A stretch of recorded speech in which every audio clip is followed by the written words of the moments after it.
একটি পরিশ্রমী বিড়ালের গল্প। একটা ছোট্ট গ্রামে বসবাস করত টুনটুনি নামের এক বিড়াল।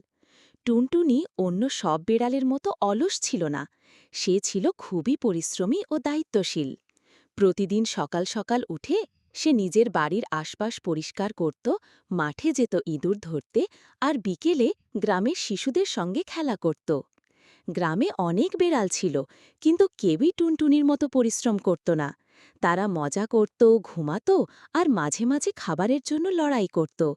টুনটুনি বরং নিজের খাবার নিজেই জোগাড় করত, কারোর ওপর নির্ভর করত না। একদিন গ্রামের ধান খেতে ইঁদুরের হানা হল। সব বেড়ালরা তখন পালিয়ে গেল, কিন্তু টুনটুনি সাহস করে দাঁড়াল। সে ধান খেতে দিন-রাত পাহারা দিল, আর ধীরে ধীরে ইঁদুরদের তাড়িয়ে দিল। গ্রামবাসীরা খুব খুশি হল। তারা টুনটুনিকে গ্রামের বীর বলে সম্মান দিল। এরপর থেকে গ্রামের সব বেড়াল টুনটুনিকে অনুসরণ করতে লাগল। তারা শিখে গেল যে পরিশ্রম করলে সম্মান পাওয়া যায়, আর অলস থাকলে পিছিয়ে পড়তে হয়।